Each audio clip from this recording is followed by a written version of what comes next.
Thank you, Myron. Coming on down. I know, right? Oh yeah. Okay. All right, guys. So my name's Jacob. If I haven't met you, I think I've pretty much met everybody in here. I wanted to tell you guys a little bit about my journey before I bring Myron up and how awesome um, it's been since I found Sub 2. So I'm getting ready to retire. I'm a fireman. And we started to think about what I'm going to do after I leave the department. I have a lifestyle that requires a lot of overtime. So I use that pretty readily. And I have that ability here. And so coming up, I'm probably going to retire in 2026. And me and my wife were like, well, what else can we do? And so we took the Rich Dad Poor Dad classes, and that led me to Sub 2. And I started seeing Pace on YouTube, and I saw what a go giver that he was. And so I signed up, right? And anybody who knows, it is a ton of information. But I've gone from somebody who's never done real estate before or had any knowledge other than like you can make money on a fix and flip to being able to talk to people on how to reduce their taxes or their tax liability.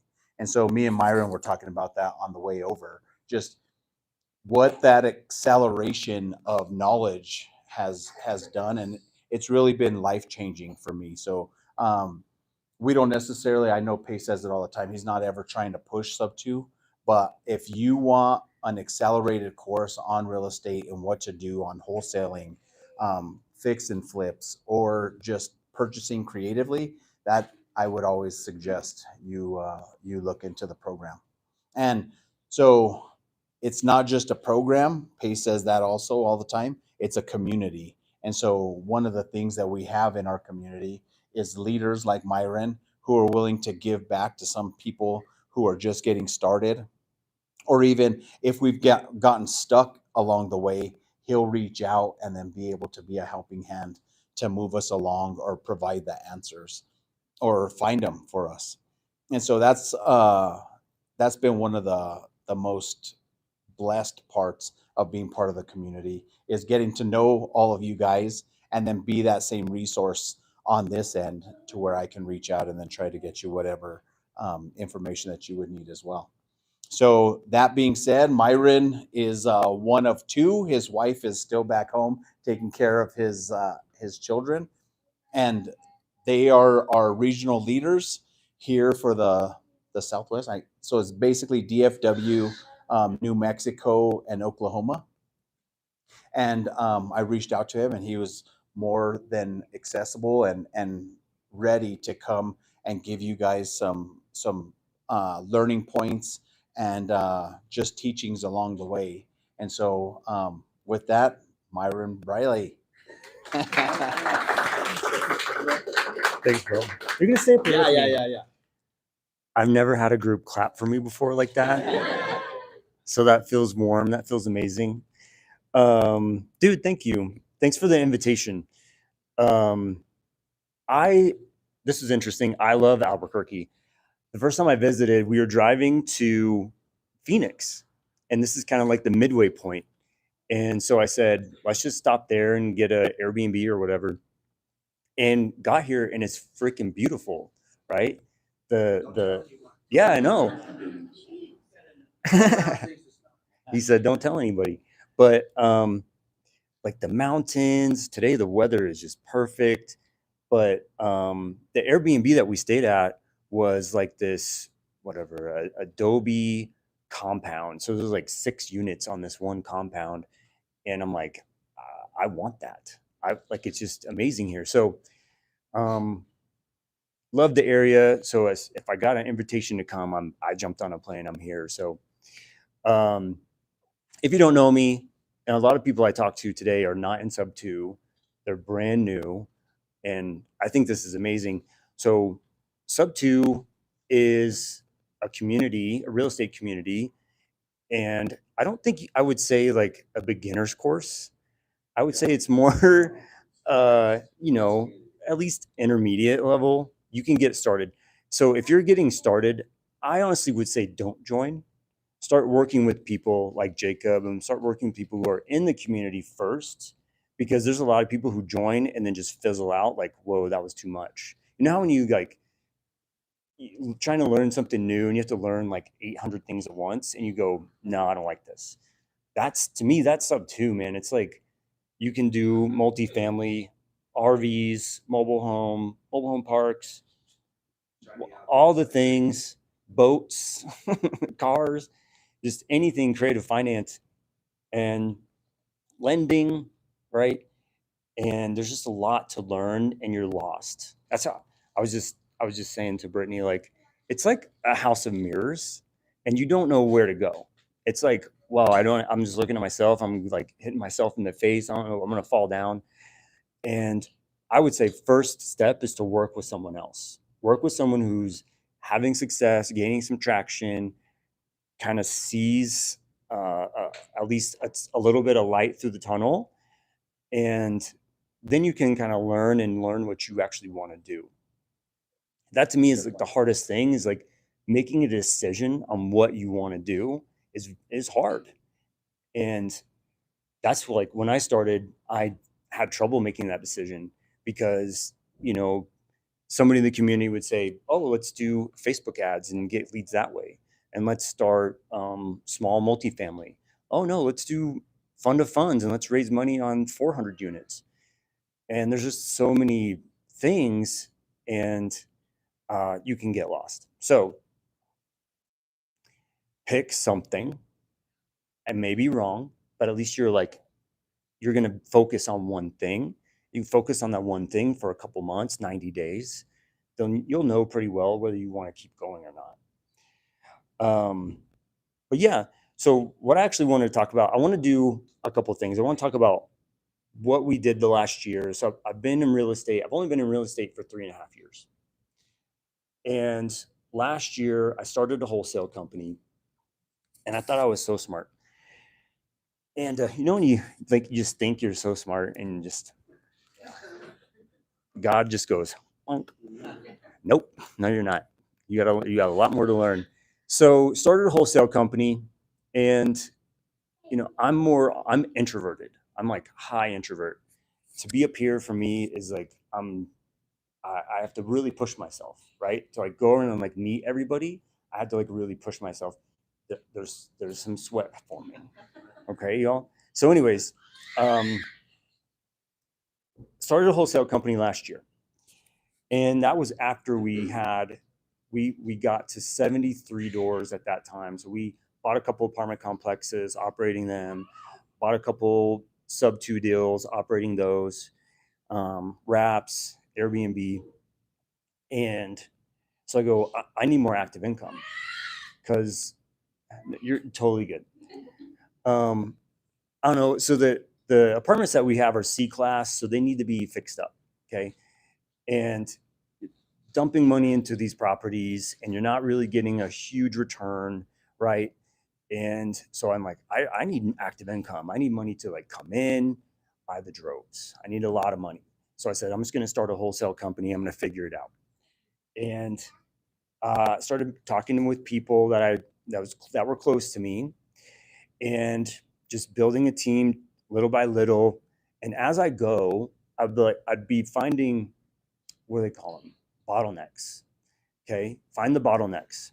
And I'm good at finding bottlenecks. I'm high integrator. That means like I like to figure out programming. If you give me a system, I will figure it out in a couple hours.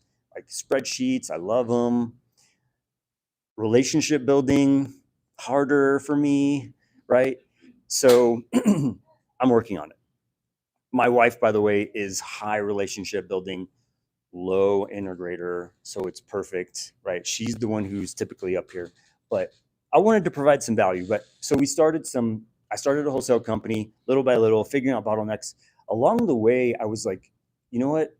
I can like automate some of this stuff. So some of our people were getting 30 leads in one day, right? For me, that's a ton. I'm like, well, since we're beginning, like I wear almost all the hats. Like I have a lead manager and then me. So I was doing underwriting, I was doing the offers, building the contracts, and the dispo. Okay, I was taking most of the deal, but I'm like, I can't do this. I need a faster way to like underwrite and send the offer out. So I like end up building a program. So I took my underwriting calculator and I built a program behind it where I can just click a button and it sends the offer out, just automatic. I'm like, okay, JavaScript. Yeah. So that sped up so I was doing 30 offers and I was sending them out before that. I was sending them out like 3 a.m., 2 a.m. because I just had to get them all out. I'm like, nobody reads an offer at 2 a.m., right? So, yes, they do. She goes, yes, they do. I didn't think they did. And so I'm like, I need to get them out at least before like 7 o'clock at night. So building that little program helped me do that, right? We ended up doing last year, we did $700,000 in wholesale gross. And that was me just like figuring it out along the way. And it was mainly doing agent outreach for low equity. So that mean like I would just call them up and say, hey, I want to take over the payments on this. It's been listed for, it actually didn't matter to me. If it's listed for 2 days, I'd still make the offer. It didn't matter because I didn't know if the listing had failed and they had re-upped it or whatever. So I just said, whenever, I don't care. Send the offer. So that a lot of trials and tribulations. So where I messed up is when I built the team, I wanted the people on the team to be well compensated. Okay. So I was paying for the CRM. I was paying for the leads. I was paying for all EMDs. I was paying for everything, but I was giving this other person 40%, 50% sometimes, just to like lock up the deal. Okay. And there was a point where we had, I think it was 34 deals at once. And so I had a lot of money on the line. I had a lot of EMDs out. And like I just got to this point where I was getting burnt out and I couldn't handle all these different deals. So I had a TC and she was amazing. She was an amazing TC, but I was putting a lot on her. I was not her only client. So she at one time could have somewhere around 60 deals that she was coordinating, right? She was just on fire herself. She hired like 3 people, and long story short, in 1 week I lost $10,000 on EMD because I wasn't paying attention, and my bank account went super low. And I go, hey y'all, I don't have another dollar to put EMD down because I need to pay my mortgage. I need to pay this, all my bills. I need to take care of my home, right? And what I didn't do was set good upfront expectations with my team. Okay. Going through that year-long journey of learning how to run a business, learning how to help people grow, learning how to push people out of their comfort zones, all the while like I'm trying to run a business on the back end, not lose my butt, and make everybody $1 million. That's really what I want to do. I make people a lot of money, right? So what I did is I said, hey, I'm pointing at you like you were on my team, but I don't have another dollar. I need you to chip in on this next EMD. Like I need that risk capital to go from you. And everybody goes, no, I don't want to do that. Okay. And it was not their fault. It was 100% my fault that I ran my business into the ground. So it is completely dissolved. Right? Nobody on my team from last year is on my team. Okay. But what I ended up doing was creating products as I like went along in my journey. I ended up creating a product. It's something we're selling right now, but I'm not pitching it. But it's something we're selling. We're doing pretty well. We have like 500 people subscribe to it, right? And so my money is coming from different sources, right? We still do wholesale. We're ramped back up. It took me a couple months. I have an issue with holding on to, like, not grudges, but like holding on to things. Like, man, I really messed up, right? And it keeps me locked back here. Okay, like I'm still kind of stuck, and I have to like really let go in order to have success going forward, right? So it took me a while to get over just my mindset issues of all that stuff that happened. But once I did that, I joined another team. My software company started kind of taking off. I ended up partnering with Pace on it, and he's helped us with marketing. And learning to not put all my eggs in one basket, right? So learning that as I go along, I can create other forms of revenue, right? So that's been almost a year ago, right? So it's now dang near October. Right? I don't know about you all, but like when Thanksgiving last year, wholesaling for us just took a nosedive. Like I didn't do any deals November, December, like not even one deal. And so Christmas last year was kind of hard, 2 kids, but it's okay. What I don't have is a boss breathing down my neck. Like I'm the boss. Okay. But by the way, for those of you who are like on the brink of wanting to quit your job, I hear you're retiring in a couple of years. Don't quit your job until you're making the money to replace it. Okay.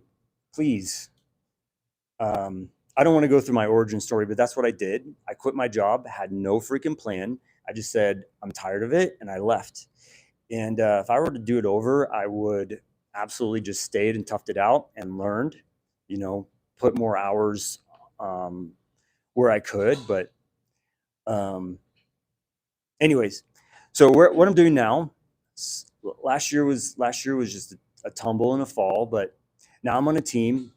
We have 4 VAs.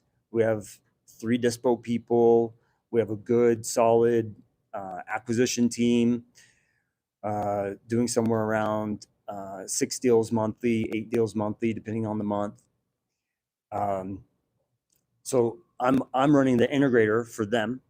So my pay is much lower than it was before, but my responsibilities are a lot lower, right? Which allows me time. And I explain this to them and say, hey, here's my expectations, because I'm running a software company as well, right? I need time to really dedicate to that. And so they were totally fine as long as we get like all the things we need for our team on like KPIs and all those things. So here are some things that I didn't do that I'm now doing with my new team. The things I didn't do was run KPIs. I did not know wholesaler in the room. I did not know how many calls we made a day. I did not know how many offers we made a day. I did not know how many canceled contracts I had, in a couple months. Like how many contracts did you cancel in the last 3 months? Like all of them. Will you explain what a KPI is? KPI means key performance indicator. So it's like, how do you measure success? How do you measure failure? How do you measure where you want to go? So like, if I ask you guys run a wholesale company, how many offers did you all make this month so far?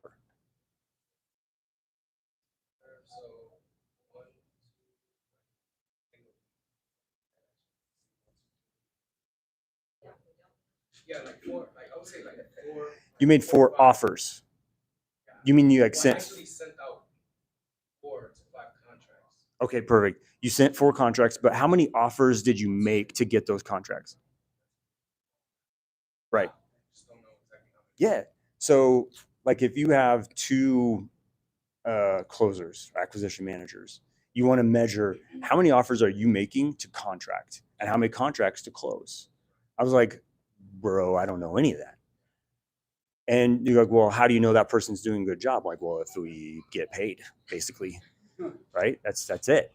I measure, it's basically running a bulldozer and just hoping money is in the bucket at the end, right? And so I'm like, with this new team, I go, listen, I asked the same question, like, how many offers have you all made? He's like, I don't know. How many contracts do you have? Oh, we have 7 contracts right now. Okay, perfect. Well, how'd you get there? No idea. Right. So one of the biggest things I said is like, this next company that I'm going to have KPIs lined out. And that's another thing I can build. I can build a KPI CRM, right? Because you ask any wholesaler, most of them they have no idea. They have no idea what happened yesterday.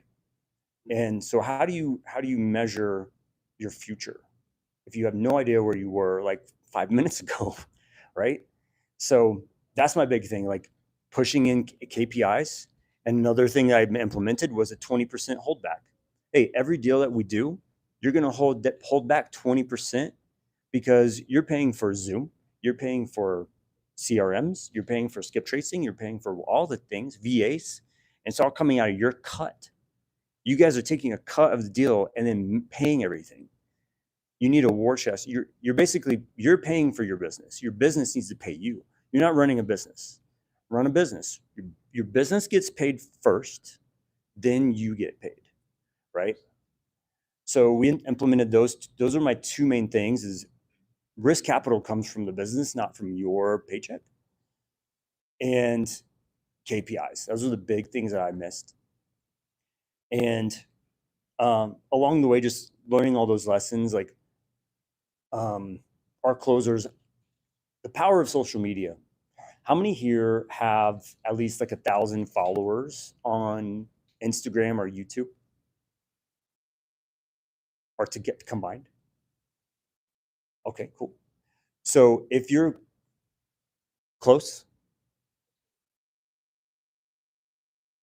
not friends, not Facebook friends, like YouTube subscribers, or Instagram, TikTok. Okay. How many of y'all just get deals in your lap? Just like, hey, here's a deal. I need help. My last one was. Okay, cool. Yeah. One out. So I don't have a bunch of, I have like 4,000, sorry. 4,000 followers on Instagram. It's not a lot, but deals just come to me. Like funnel through Instagram? Yeah, just Instagram. So I'm like hashtag Albuquerque real estate, Albuquerque wholesaler, whatever you want, whatever. Albuquerque fund your flip. If you're a lender, use hashtags. Actually, the traction that I got the most was when I make a call to an agent, because people don't know me for making calls. They know me for like spreadsheets and CRM stuff. So when I make a call, I get like 15,000 views or 20,000 views sometimes. That's pretty, yeah, check out Miron on a call. He's bombing or he's doing, I don't know. But like, I have some different ones on there. I don't post those very often, but recording what you do, just record what you do. It's easy. Like as a TC, you just like put a phone on a stand and just record yourself at the computer and speed it up and put like some text. Hey, I'll help you coordinate your next deal, whatever. Like, how are you getting business? You probably Brittany doesn't have a problem getting business, but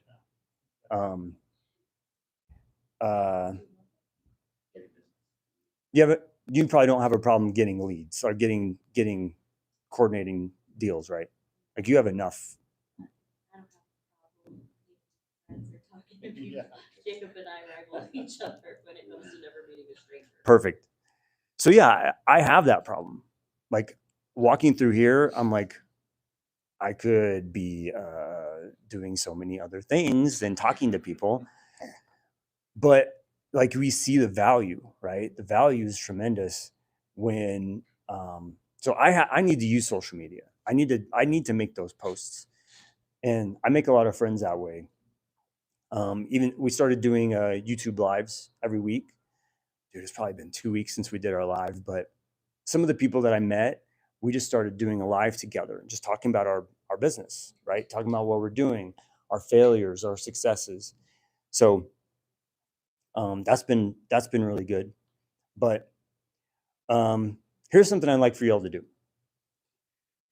How many people know their why on why they want to do this? Tell me. Tell us. So, if you don't mind. Okay. I guess I can introduce myself. My name is Steven Trujillo. This is my first time here. I'm so glad to be here with you guys. So the name of my company is actually called Reap Enterprises, and it stands for Restoring Earth's Agricultural Potential, which basically I make compost that can grow anything that the sun grows better or the best, the way nature. I just try to mimic Mother Nature. I don't use chemicals and I don't use insecticides, pesticides, herbicides, stuff like that. I try to stay away from those as much as humanly possible.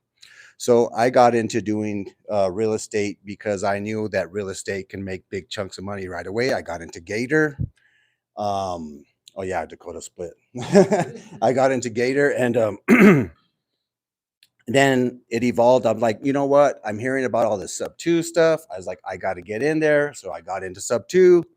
And just like Myron said, I had some things going down, and now this is my source of income. I'm trying my best to make it happen. But I know that I needed big chunks of money. So I was like, wholesale does that. So I'm trying to learn wholesale, and I'm learning wholesale's harder than shit. When you don't know what the hell you're doing and you've never done a deal, you don't know the paperwork, you don't, like you said. So that's why I'm here, to get with some people and meet them so I can start making some capital, because when I scale my composting business, I need big equipment. And so that's why I want to get into it. And eventually I want to get into doing erosion control and restoring wildland fires eventually. That's where I want to scale to with my REAP business. But I see what you're saying. I get really good value from it. I'm thinking I might have to start living like the Truman Show, like you're saying, always on the camera. I have some really fun hobbies. I love to fish. I love craps. I'm a big craps aficionado. I used to be a dealer like 20 some years ago. And I also, what else do I love to do? And grow. I just love growing. So I love composting. So, and then getting involved in here is to start building up capital so that I can get bigger equipment and eventually start bringing good food to people in our local economy. That's what my why is. You're doing that for the community. I'm doing it for, actually, I want to do it for the world, because if we can have 15 million acres of no-till regenerative land, we can start reversing climate change, climate control. So everyone can do their part. So my tagline on my YouTube is one plot at a time, 1 acre at a time. Let's make the world a better place. Keep growing. So would 100% of those proceeds, 80%, go towards that? Okay, so I've been in an EMT. I was a firefighter just like Jacob is. And I know that the heart's very stingy. So the first thing is the heart gets its own circulation so it can replenish itself. That's what I need to do right now. I need to survive first. I need survival cash today. I need to keep getting these skills and building them so that I can eventually get my money, so I can start appropriating it towards my equipment, my land acquisitions, and then eventually. So 20% could go towards it. 20% of 20% of, like, let's say you got $10,000 on a wholesale deal next week. 20% could go towards, at least 20% could get set back towards your equipment. for your equipment. Yeah. So you could put that on a website. Yes. Hey, 20% of, you sell a house to us, 20% towards this. sell a house to us, 20% of every house that we buy, any profit that we make when we flip or whatever we decide to do will go towards this thing. Exactly it. Yeah, build your website just on that. I got into the insight tax with the sub 2. And so what I learned from them in the some of the videos is you got to have an active and your passive. So Yeah. my umbrella is Reap Enterprises, and I'm building my corporate credit now. Yeah. Just starting that out, and then so I'm not really doing any lending because I need all my capital. I got to clutch it right to the chest right now because I'm surviving, but I'm just trying to get skills to propagate and make money, right? So I lost my train of thought here for a second. But you're going to build a website that highlights. So you can say, sell your house now, whatever.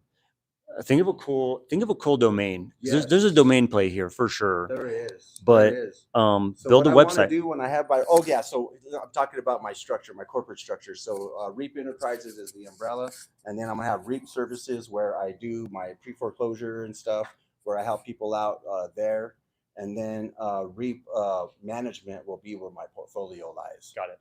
So that's gonna kind of be like that's where I'm aiming for. So that's my why. Who, if you think of like who you're doing it for, like, is there someone that just like, if you could write down 3 names, what would those 3 people be? Who would those 3 people be?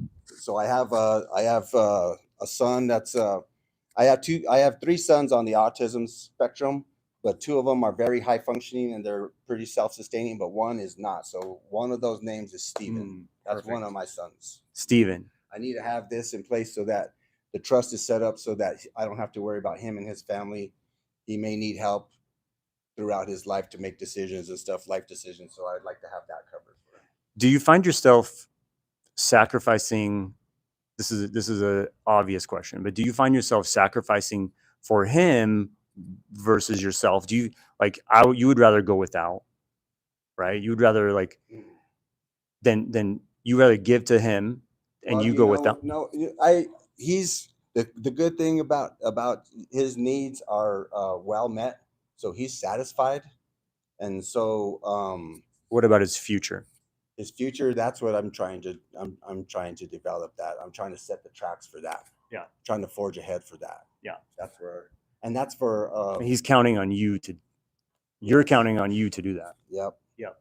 Every day I wake up, I'm like, I got to do this for my family. I watch Karolyn a lot. I got the high performance notebook and journaling. Oh yeah. But as of I have to say, the last 3 weeks or whatever, I've had some bad life events happen to me, so I've just kind of lost my journaling. But I'm just gonna have to pick it up where I left off.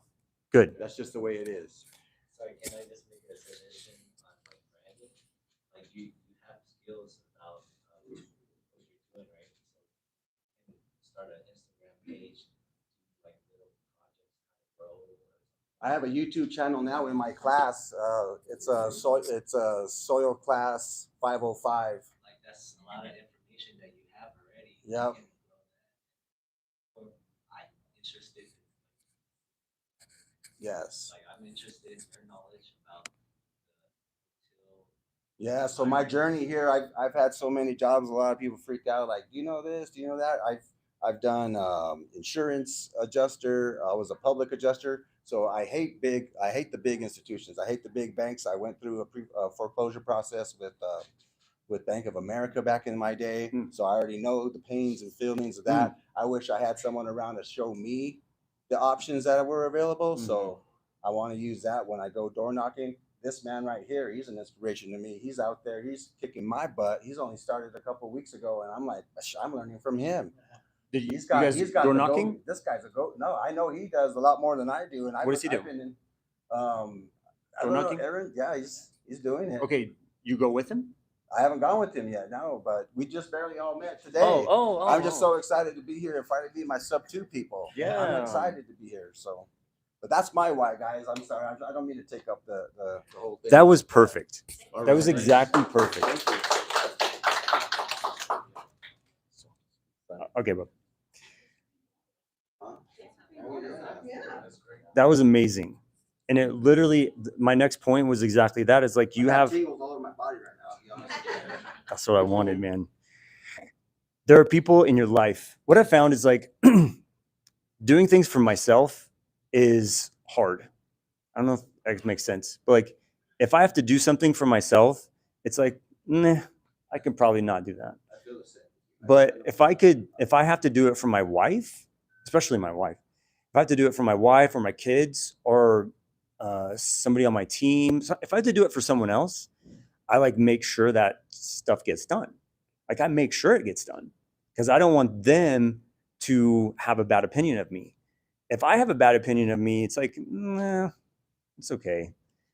I know, but like, I don't want you to think that I am not good, right?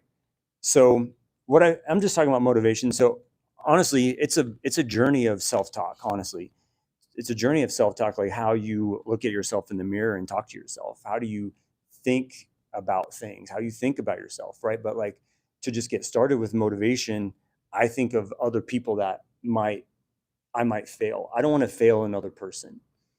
And so if a lot of people are writing down notes, this is awesome. Write down 3 people that you don't want to fail, or just think of it if you're not writing down. 3 people you don't want to, like, I don't want them to ever think I have a bad bone in my body. I want them to, like, that anything they need, they know they can count on me.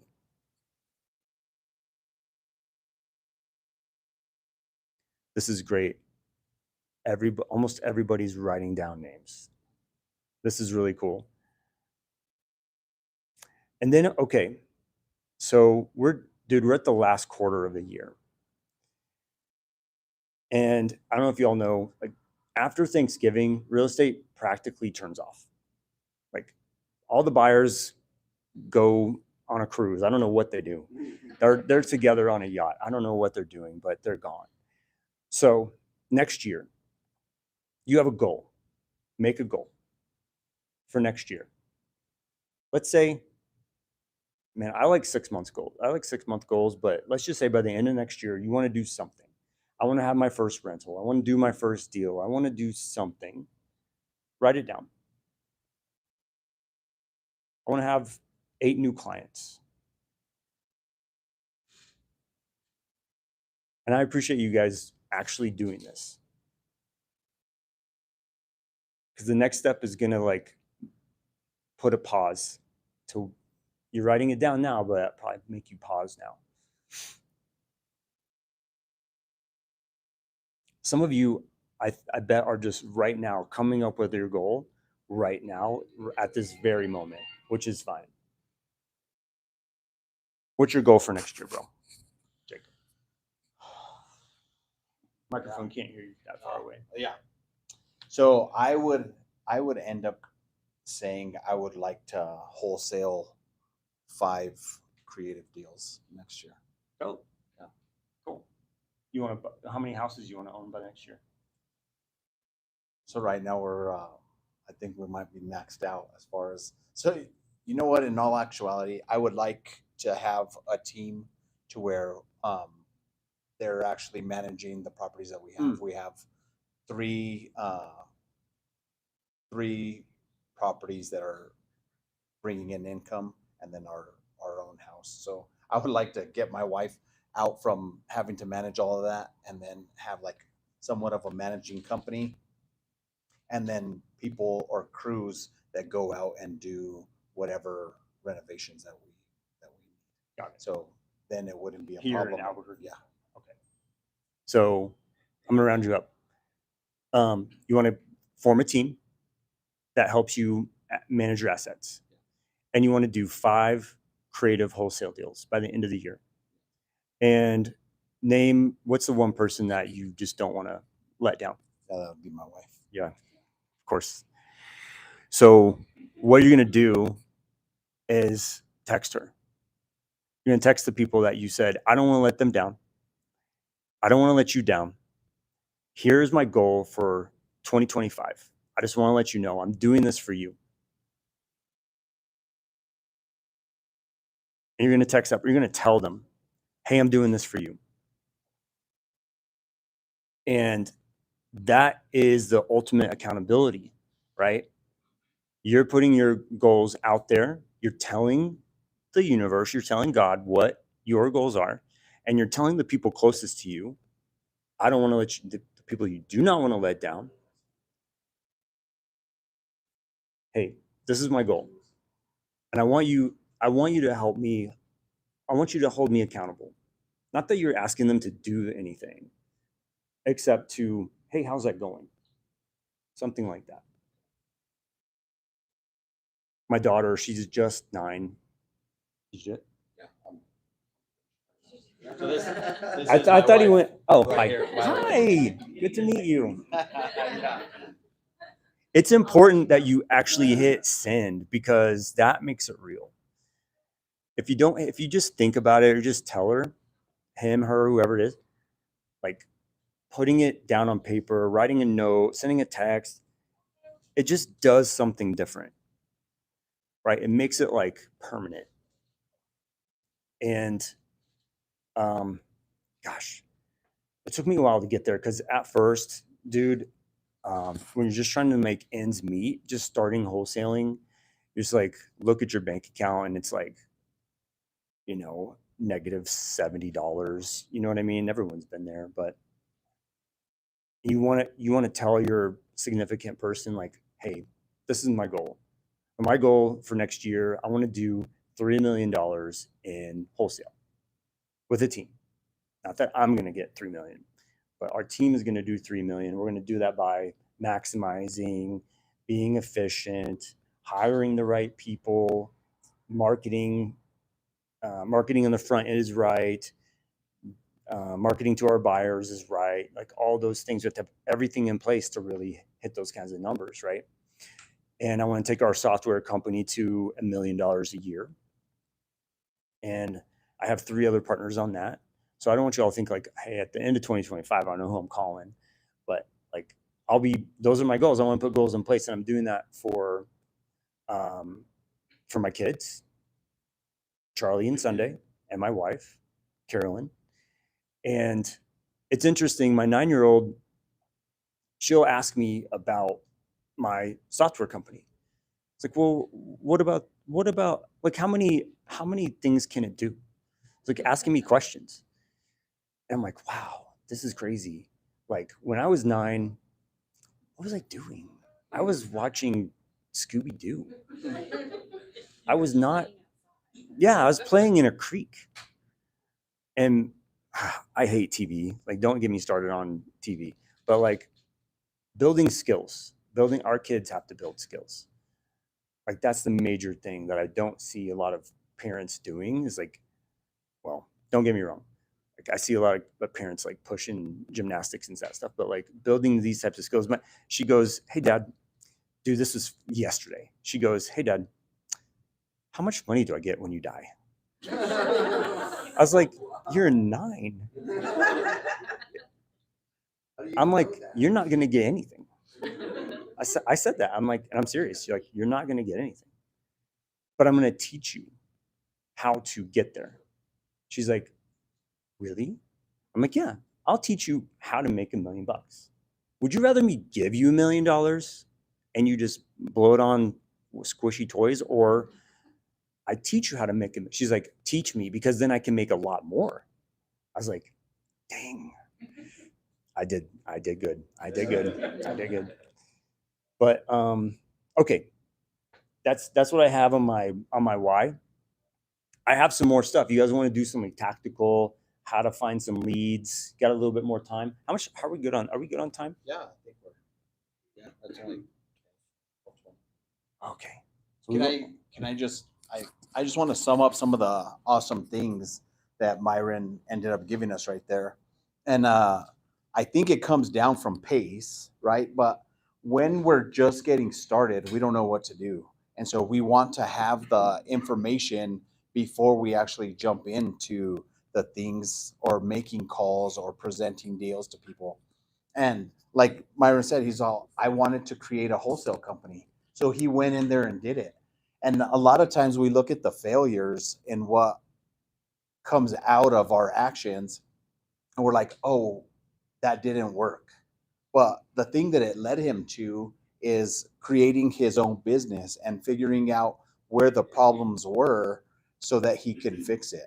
And so one of the amazing things in Sub 2 is that we get to be problem solvers, and we're helping people get into a new house or else get out of a house that they can't afford. And so what he ended up doing is taking that leap of faith, just doing the action, finding out the failure, and then now he has a successful business to where he can go ahead and utilize that, utilize the failures for the successes. So the other thing that he pointed out was the amazing points of advertising on our social media. And that's where I haven't wanted to necessarily take the steps of doing, but I'm going to start recording myself doing some of my phone calls, because it's going to help a lot of the people who are coming forward. They just don't know what, when you get asked a question, how do you solve that answer? And we don't like to be the I'll get back to you person. We want to seem like we know the answer. But the reason why we're having the meetup is so we can collaborate together. So you guys can utilize me, you guys can utilize anybody else in here when you're making those calls and saying, you know what, I'm just getting started. Let me put you in touch with my partner, and then we can go ahead and work together to get all of that situation worked out. But the advertising portion of reaching out to people, families, friends, just people in the community, like you said, you're interested in the things that Steven's doing. And so when we're doing something, and for me, real estate's amazing. So when we're doing something amazing, other people want to hear about it. So thanks for that, Myron. So on this part, yeah, what I wanted to do was not, dude, I could get so technical on what I do, but I don't want to, because when I went around and met everybody, a lot of people are like, I'm brand new, I don't even know what you're talking about. My son's a data analyst, so go for it. I'm an analyst. Okay. How about we could do a YouTube live. Okay, let's do that. We can get on there and we can do another live. Mostly it's new people. You maybe I could hire you as a multifamily underwriter. That'd be good. I need that. You're gonna love this, Myron. We did a 3-hour multi-family underwriting 2 weeks ago without With a you. spreadsheet, and I died. Oh, I didn't know they were gonna have us do hands on. It was supposed to be, yeah, like a speaker seminar, and they gave us scenarios, and I'm like, I don't have a spreadsheet. This Yeah. is terrible, especially when you forget to factor one thing and you have to re-go calculate all of it all over again. Yeah, yeah, she that. I'm like, got it. Good. Yeah. Like, That's I'm cool. making a spreadsheet. That was the last meetup. Yeah. The last meetup, they was it a speaker? Who was the speaker? Or who's the coordinator? Y'all.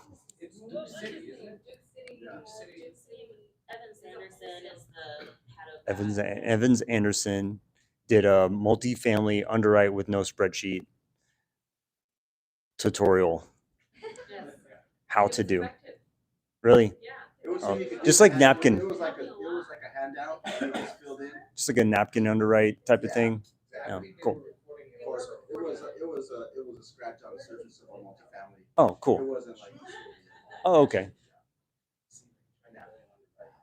Okay, so what I want to do, I'll do a couple things because I'm getting requests already. I'll do how to find. If you already know this stuff, just chill, okay?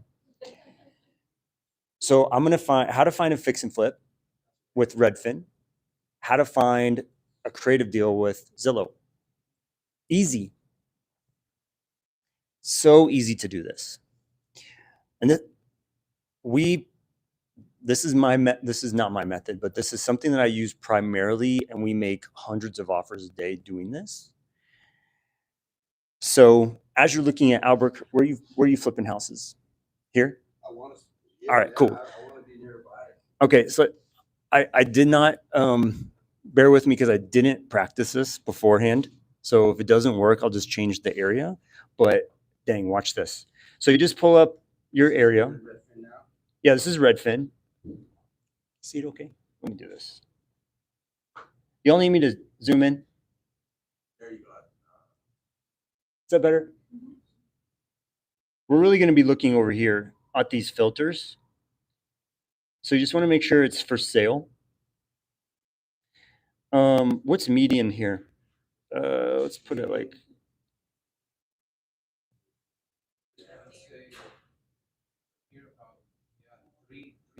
looks like a lot of houses are listed at 375.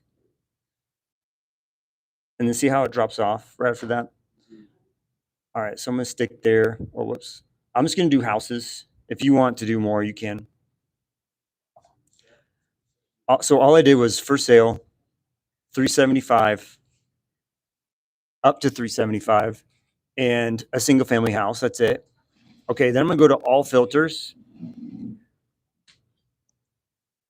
And then you're gonna scroll down, and there's this other checkbox that kind of hides right here called fixer upper. So this means that the agent put some sort of fixer upper keyword. Okay. In the description in the MLS? Yeah. Okay. So this is a super easy way just to find fix and flips in your area. And I would say this house right here, the one that's listed for 240, I would probably make a 60% list price offer. I would not make a full price offer on any of these houses. I would cut. Here's your rule of thumb. If they say yes to your offer, you offer too much. You just left money on the table. You need a no first, and then you work up. So don't. If they said yes, you say, you know what? Hold on. Hang up, hang up, and call from a different phone number. Thanks, bro. Right. So I make pretty cutthroat. If you make good offers, you're gonna beat me. Okay, I make really cutthroat offers. If this 169, I'll probably be at half. I'll probably offer half on the ones. I'll probably offer 80K. Yeah. The reason is because I want them to say, that's really low. That's way too low. Okay, well, I'm trying to find the bottom. Right. That was just like too easy. Right. But there's a way. Here's the extra. Scroll down to the bottom. See what I'm doing? You can download the list right here. Do you see that? Download all. Doing one of one, download all. You scroll to the bottom of Redfin. It'll let you download all those addresses. To do a CSV or what? Yep, a CSV. What it doesn't have is the agent's contact info. So you have to kind of go back through and get all that. But at least you have a spreadsheet, right? Easy. That's your fix and flip. You'll have your next fix and flip from an agent. Then you'll say, is this the only one they have for sale? Is this the only fix and flip you have right now in the area? Is this the only one this person has for sale? Do they have more? Are they trying to get rid of their portfolio? Hey, if I gave them a full price offer, would they finance it to me? Would they do seller financing? Right? My typical down payment on seller financing is 3%. That's all I want to give the sellers, 3% down first. So I start there. So I wouldn't mind, like, if I can make the deal work at full price where it'll make some money, go in there and just do a lipstick and put a renter in there. It's not a bad deal. Just a rent.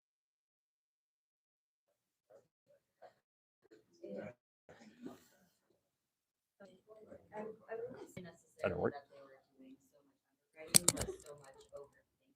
In the sense of, No, it's running. let me go Yeah, through just had to and reconnect. Oh, cool. Okay. let me start, and so I tell them. Will you use that joystick and aim it? The more you go into it, the more you start making assumptions, the more that you're talking more during your conversations instead of listening and letting that awkward silence work for you. And so, look at the pictures, get familiar, go look at the history, see how long it's been listed for, see if they've taken some reductions, and inquire and be curious. Like, let them tell you, and then say, if you're not a closer, I'm not a closer, is thank you for the information. I'm going to go ahead and take this back to our team. We're going to go ahead and look at this and see what we can do. One of our team members or my business partner, whoever, is going to go ahead and follow up with you.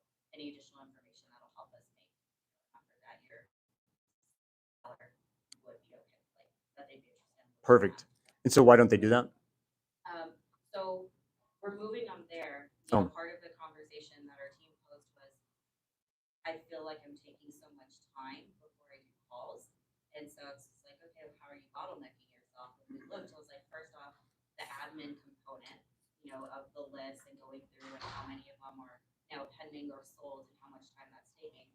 So I look at my integrators Yep. and say, how can you help them? Perfect. And then telling them, stop overthinking this, just make the calls. And I'm like, you're not Pace. Game pays Morby. And I understand that you don't just have Myron give you a phone number and that you can go close deals. Like, I don't expect you to do that. But don't hammer yourself down because it may not be a deal. And why spend 40 plus minutes on it for it to go nowhere? Perfect. So say again. Exactly. They might not answer the phone. For real. Knowing when to do the work. Perfect. It's a good time to dive into I love this question. These are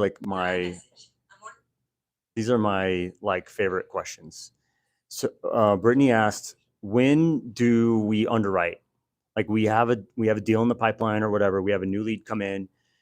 When do we actually underwrite it and put together where we need to be at on the offer?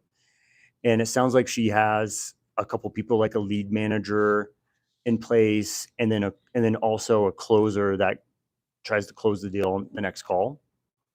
The lead should never underwrite.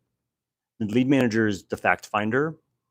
So if I give a lead manager a list of phone numbers, their KPI is to make 80 calls a day.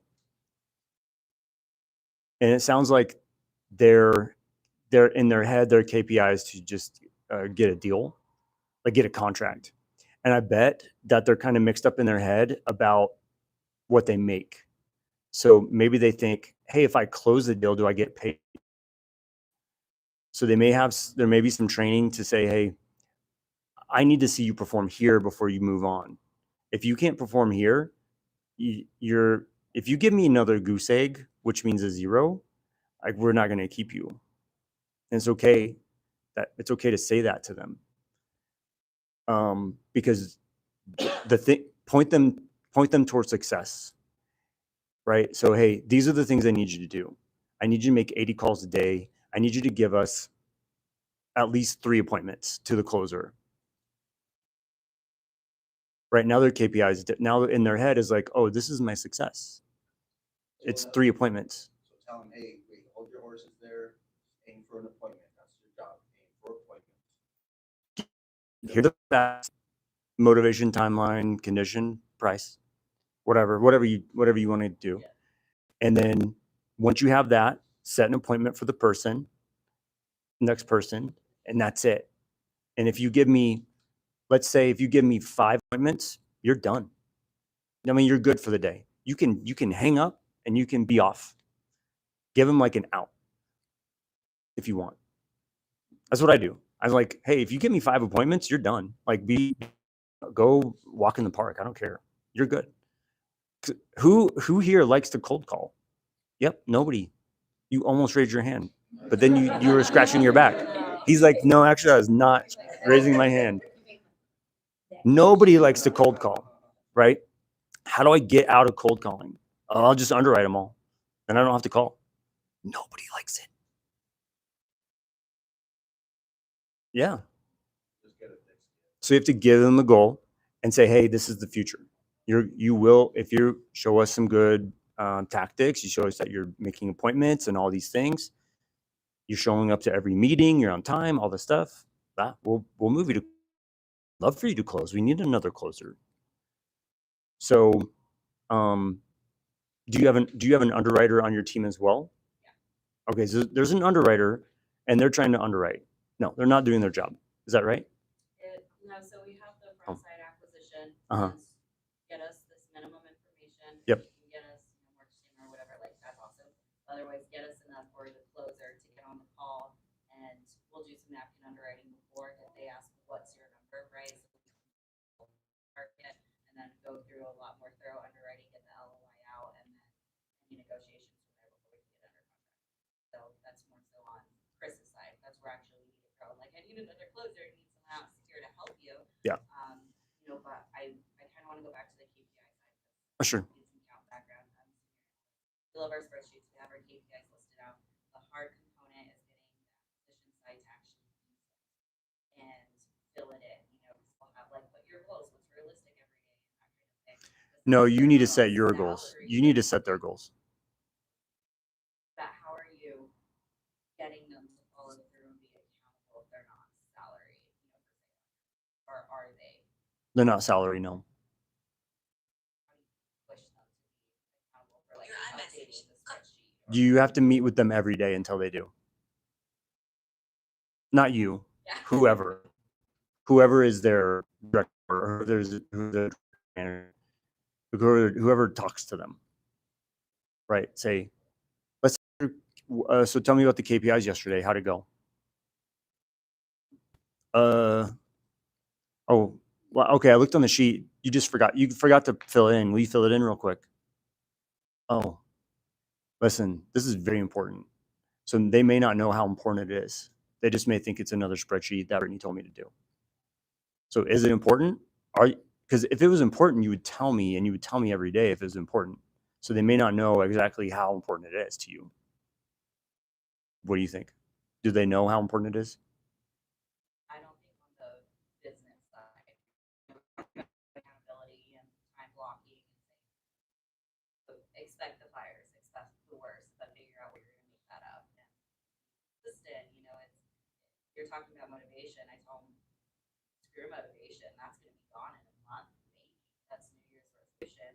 Let's action plan for the future of when things are dry, when things aren't happening, when people are being told jerks and you feel like nothing is going on. How do you push yourself through that, and how do you set yourself up to be prepared so that you can keep going? Mm-hmm. And that's kind of more of the mindset that we try to push these guys of. It's not rainbows and butterflies, but the logistics and the numbers are there. If you're consistent, it will happen statistically speaking.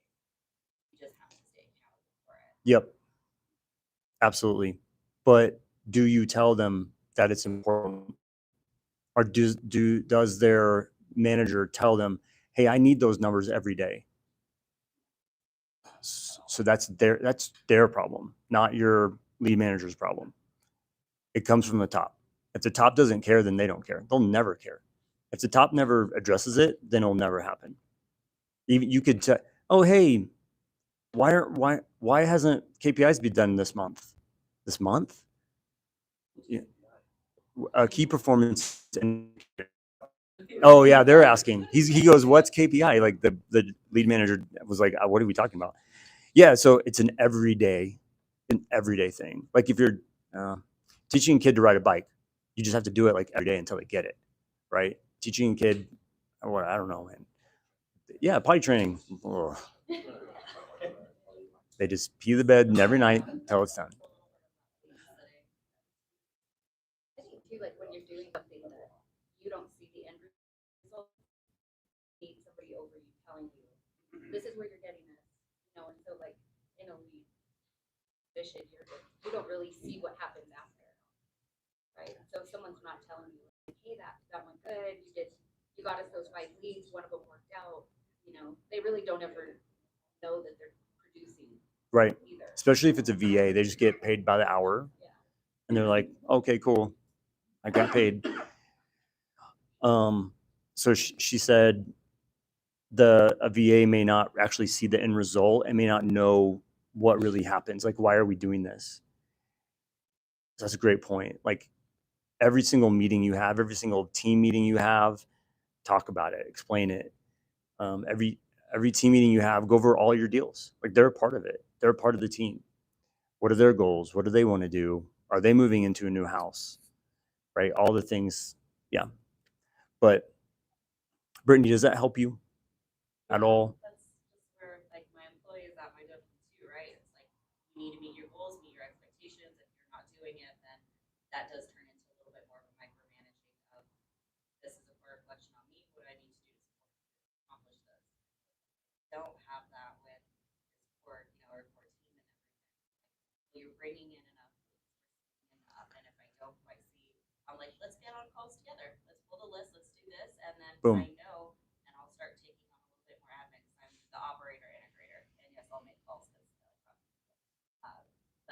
my way of getting their traction and their motivation that versus an everyday, keeping up their KPIs. But we're really pushing towards that because I want to be able to show this many newbies, this many deals closed, this many people have now acquired because they buy and hold our deals.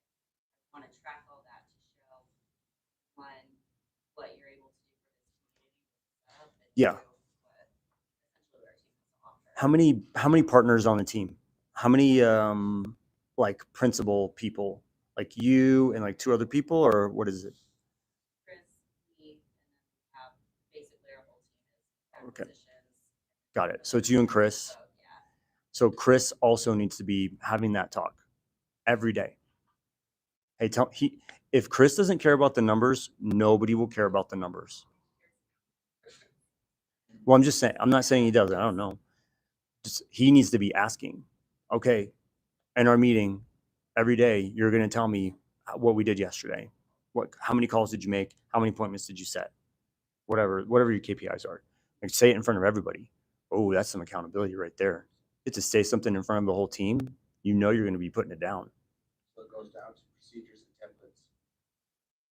Yeah. Well, procedures. Yeah. Tracking sheet, procedure. It sounds like they have plenty of tracking sheets, just not the follow through.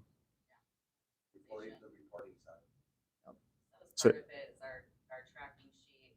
Our teams are on there, and you can go be nosy. It's almost like go be nosy, go look, see what other people are doing. Let that give you some motivation of I'm not doing as much as I can. So that was part of that, putting it out there of go be nosy, go be curious, see if there's more you can do because you're seeing their deals coming to at least where we're getting under contract now. Whether we follow through on that after inspections, that's a whole other story. But Right. what does that look like? Sometimes your CRM can help you fill that stuff out, but it's better for them to type it into the sheet themselves, or at least fill out a form where they're pushing the buttons, because for them to push 0 means something. You know what I'm saying? Like if I had to push 0, I'm like, you know what? I'm actually going to keep calling until I get an appointment today, at least one. I don't want a 0, right? It might push them a little harder because they have to like push 0. But you had a question?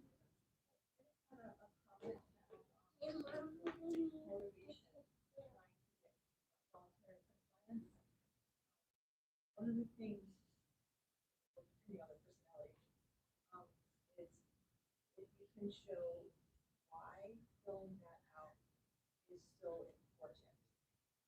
Not just that it is, but why. Let me show you why what you're doing is important to the next step and to the next step. Let me show you how we're using each one of these things, how and how if those aren't there, what the impact is, slowing things down. We could have made 2 deals in the time it took us to backtrack and call them back, things like that. And then you kind of emphasize, you are going to be so glad about this, and you move to the next step. You're going to be your things exactly this. Really kind of show them like this is the impact of every single step. This is why what you're doing.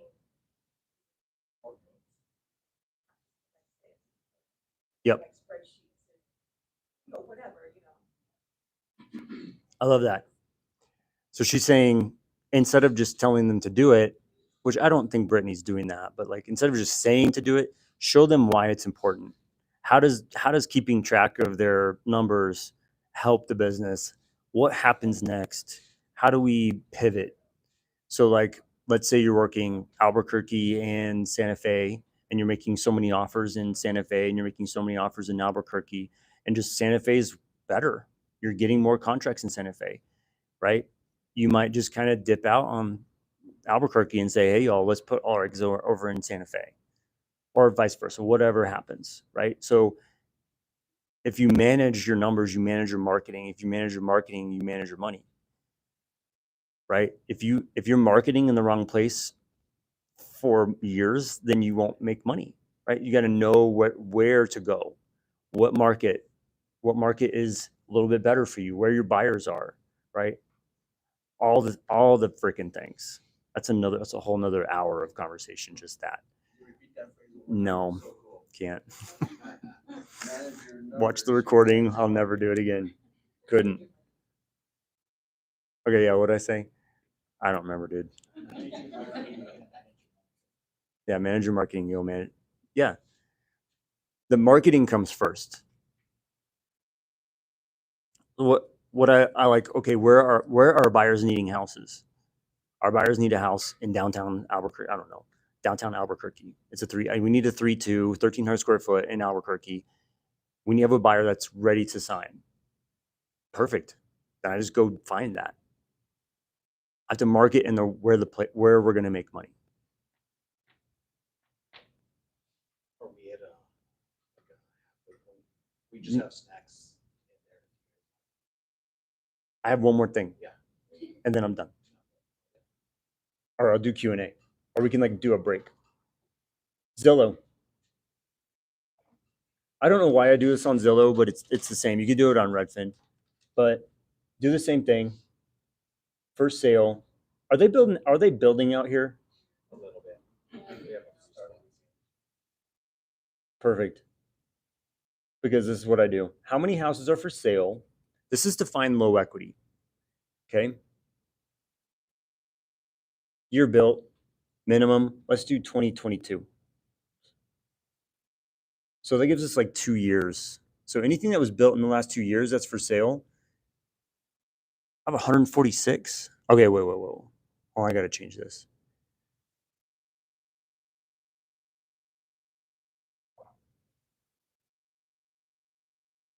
Let's go 2021 to 2023 year built. Okay, we got 28. This is probably perfect right here. Aspiration Lane. I don't go further than this. Just make these calls. Okay. This looks like a sub 2. Look at this thing. Built in 2022. So it's not even 2 years old. It's already back on the market. So what did equity do here in Albuquerque? Did it shoot way up? Are we like 100K up? Are we 30K up? Yeah. Like 40, 47%. Bro, what? We have a crazy market over there. It's California, New York. Yeah. Dude, We're barely starting to come back out. it didn't correct. No. So Dallas in the city stayed flat. Like over the last 2 years, it really didn't grow. North Dallas is like what you're saying. Like it just keeps going. It doesn't matter. Because everybody wants to live North Dallas. That's like Frisco, Plano, whatever. So maybe this doesn't work here, but this is how I would start finding sub 2 deals. Maybe don't do Albuquerque, but honestly, let's see how long this has been on the market. 18 hours. Love it. So I would still make these offers. Yeah, I would make that offer. I was just go, hey, I don't know what they got on their loan. Huh? I'm not gonna do a call. Sorry, but I want to teach. Make these calls. So this is what I do. Just go through. Dude, these just look okay. Maybe not that one. Let's go. I won't do that. Okay, here's a price cut, 25K, 83 days. This to me, I would call and say, hey, been on the market for a while. I can make an offer. I'm pretty confident that I can do this. I'd take over their existing mortgage payments and whatever equity they have. I mean, let's find out what equity they have. I know I can make a down payment. And if they have more equity than I can make a down payment on, I'll just make payments on that. I know that sounds like that's a lot. Like I just told you a lot of stuff, but I send over an offer real quick. I'll send over an offer, what that looks like, and we can just talk about it. I don't say sub 2. I don't say seller finance. I don't say pace more B. I just say I'll take over their payments. So I just think 83 days. If they bought the house The house is only built in 2022. Unless they bought it cash, dude, there's a mortgage and they're making payments. Well, no, they're living there. So it's not vacant. They're there, but they're trying to sell. Right? So their life is literally on hold. So do you call them up and find a pain point at all to see if they like are they leaving or why they're selling? Yeah, you can. You just make an immediate offer just off the bat. I do. Is that because you just want to qualify or disqualify them ASAP? Go. You can. Here's what I did at first. I would go like, oh man, there's a lot of furniture here. They're still living there, right? Yep. Okay. It's just awkward. I'm just awkward, man. So like, oh, these are cool. Like, those are suede chairs. Like, what am I talking about? No, I can't do that stuff. So I'm just like, hey, I saw this one. It's been on the market for 83 days. It looks good to me. Looks really nice. Looks well taken care of, and it's 2 years old. But I can make an offer to just take over their payments. I know that sounds weird, but I can give you some more information. I know they probably have some equity in it. So like if that's something they're up, like we could just talk about it. And if they have equity, then we'll just make payments on that. Well, let's dig into it. If they're interested in, let's dig into it. I would want to know, like, what are they wanting to do? Yeah. So are they leaving the state? Like when that comes into play is like a VA loan. So if they have a VA loan, then, you know, there's that rumor that they can only have one VA loan, right? And so I'll say, hey, are they moving away? Are they staying close? What's the deal? Why are they moving away? Because that VA loans get approved depending on that stuff. So that would be a question why I would ask what's going on. But otherwise, dude, I'm just making offers. My KPI is like about now probably every 40 offers. After every 40 offers, I get a contract. It's typically what happens. So my mind just goes to make 40 offers, but I'm not the one typically calling, which is perfect because I don't build any rapport. I just try to get the deal. But really what you want to do is build rapport because this is probably not the only house they'll ever have that is low equity. And they may have a fix and flip in the background that you want to buy. Hey, I also do fix and flips. Or hey, I also buy small apartments. I also buy big apartments. Whatever. Like start developing. If you're not developing a relationship with agents right now in your business, you're missing out for real. I'm not going to sit here and call and tell you like how to develop a relationship, like build rapport, because I just don't do that. I'd be talking out of the side of my face, and I'm not going to do that. But I would definitely call this one. Looks like brand freaking new, man.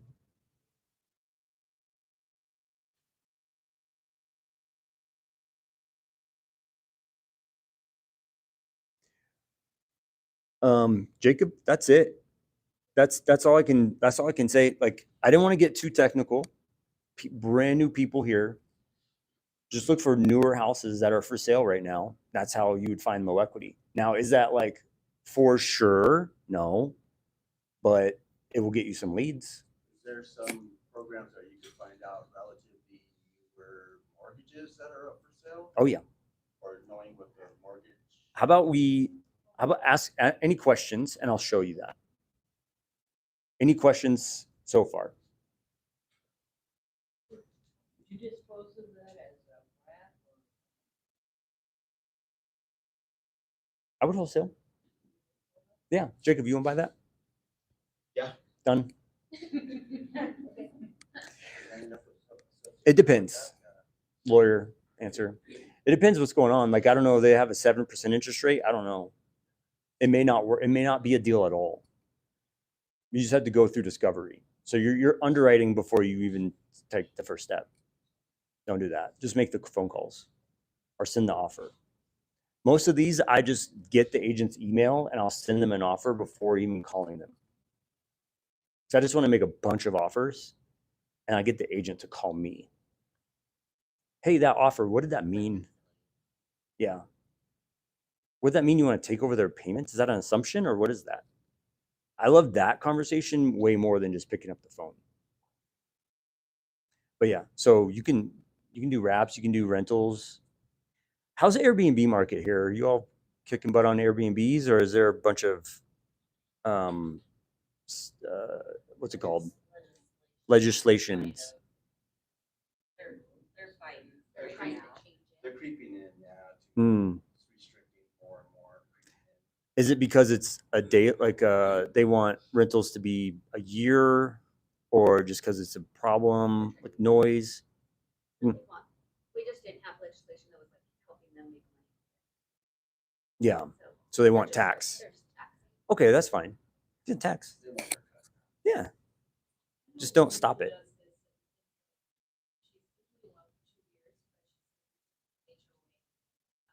They've come in, they've made things out of open cars. She was basically going for contractors and their people, and so it would be like 2 or 3 months at a time. Yeah. So the HOAs are making it impossible in some of the markets here. And are they restricting like, hey, rental has to be a year long? Rental has to be 6 months long. Yeah.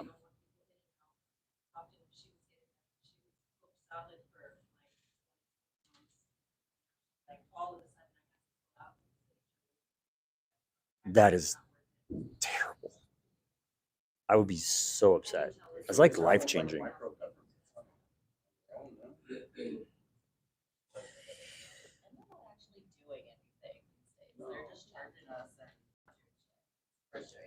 So I like to, anybody get any values? Anybody gonna like take action? Is anybody gonna make calls? Dude. Cool. So no questions? Yeah, I would turn everything off though. I don't want to pitch. Okay. You got snacks, dude? Yeah. So cool. I'm good. I'll keep going. I'm gonna turn off the live, but I'll keep going. I'll like show some like prop stream stuff. Okay. Is that cool? That people can break. Cool. You guys come on down. Thanks everyone. Thank you. Thank you, Myron.